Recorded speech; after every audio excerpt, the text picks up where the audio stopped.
Hello everyone. আজি class 8 or chapter number 1 শস্য উৎপাদন আৰু ব্যৱস্থাপনা chapter 2 অনুশীলনী প্ৰশ্ন উত্তৰ দুইটা মিডিয়াম ইংৰাজী আৰু অসমীয়া দুইটা মাধ্যমতে মই কৰি দেখুৱাম গতিকে সোৱা অনুশীলনীৰ প্ৰশ্ন উত্তৰসমূহ কি কৈছে exercise so question number 1 select the correct word from the following list and fill in the blanks কেটামান শব্দ দিছে আৰু এই খালি ঠাইসমূহত বহুৱাব দিছে এটা দিছে float water crop nutrients and preparation এই গুটেগিটা আমি শব্দখিনি বহুৱাম এটা দিছে same kind of plants grow and cultivated on a large scale at a place is called dash আমি পাইছিলো যে একেবিধ উদ্ভিদ এখন ঠাইত অধিক পৰিমাণে গজালে বা খেতি কৰিলে তাক dash বুলি কোৱা হয় কি বুলি কোৱা হয় শস্য বুলি কোৱা হয় ইয়াৰ আনসাৰটো লিখিবা crop বা শস্য বুলি লিখিবা 2 number the first step before growing crop is dash of the soil ইয়াক কি বুলি কব preparation of soil বা অসমীয়াত লিখিবা সহুৱা বুলি কোৱা হয় মেত কি দিছে যে একেবিধ উদ্ভিদ এখন ঠাইত অধিক পৰিমাণে গজালে বা খেতি কৰিলে তাক dash বুলি কোৱা হয় তাক শস্য বুলি কোৱা হয় লিখিবা নেক্সট লিখিবা শস্য হিচাৰ আগতে মাটিডৰা ভালদৰে সহুৱা হয় লিখিবা সহুৱা বুলি লিখা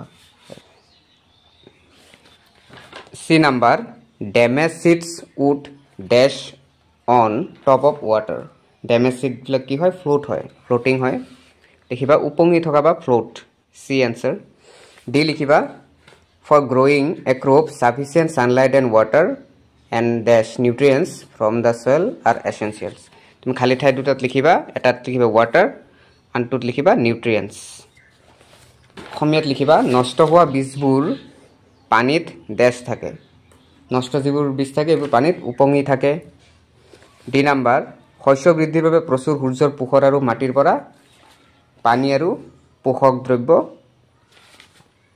প্ৰয়োজন হয় 2 number answer match item in column A and those in column B দুটা স্তম্ভ দিয়া আছে A আৰু B দুটাত মিলাব দিছে এ নাম্বাৰ দিছে খাৰিফ ক্ৰপ বা খাৰিফ শস্য সাধাৰণতে এনসাৰটো ই লগত মিলিব পেডি আৰু মেজি ধান আৰু গুম ধান একেটা হ'ব খাৰিফ শস্যৰ উদাহৰণ আৰু ৰবি শস্য হ'ব wheat gram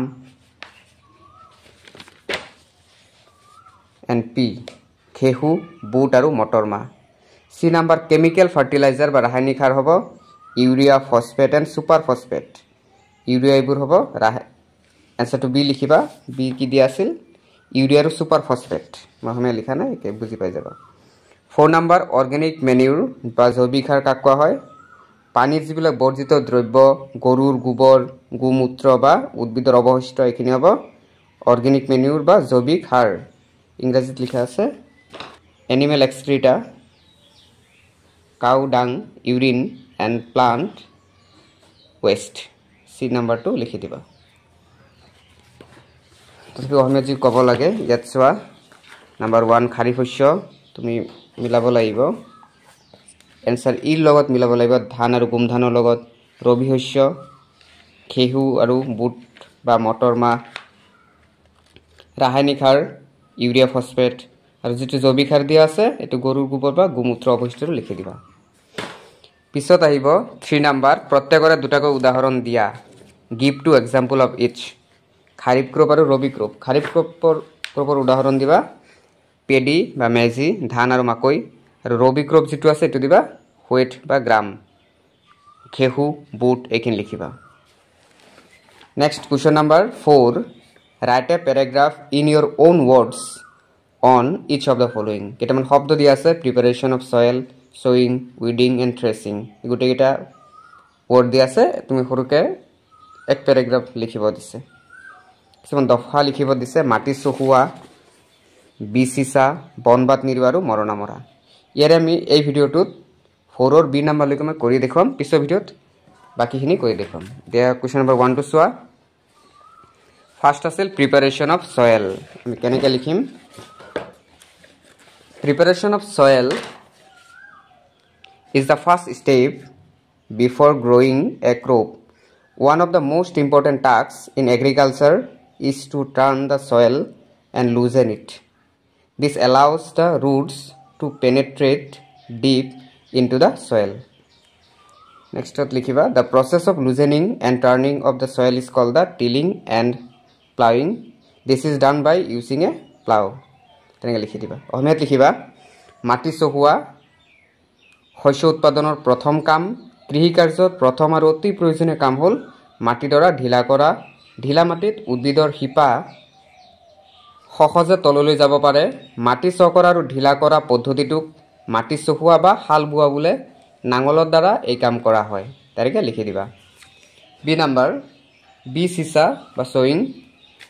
Sowing is the most important part of the crop production. Before sowing, good quality seeds are selected. Good quality seeds are clean and healthy seeds of a good variety. Farmers prefer to use seeds which give a high yield. বীজ সিঁচা হ'ল শস্য উৎপাদনৰ আটাইতকৈ প্ৰয়োজনীয় কাম। বীজ সিঁচাৰ আগতে উন্নত জাতৰ বীজ বাছি উলিয়াব লাগে। উন্নত জাতৰ বীজ সাধাৰণতে চাফাকৈ ৰখা তথা নিৰোগী ভাল শস্যৰ পৰা গুটোৱা হয়। খেতিয়কে সাধাৰণতে অধিক উৎপাদনক্ষম বীজ নিৰ্বাচন কৰে। এইখিনি লিখিবা। এই ভিডিঅ'টো ইমানতে সামৰিলো। নেক্সট ভিডিঅ'ত বাকিখিনি মই কৰি দেখুৱাম। গতিকে ভিডিঅ'টো হেল্প কৰিছে, ধন্যবাদ থাকিল। আৰু তোমালোকৰ ফ্ৰেণ্ড সাৰ্কল থাকিলে শ্বেয়াৰ কৰিবা আৰু চেনেলটো ছাবস্ক্ৰাইব কৰিবা। Thank U.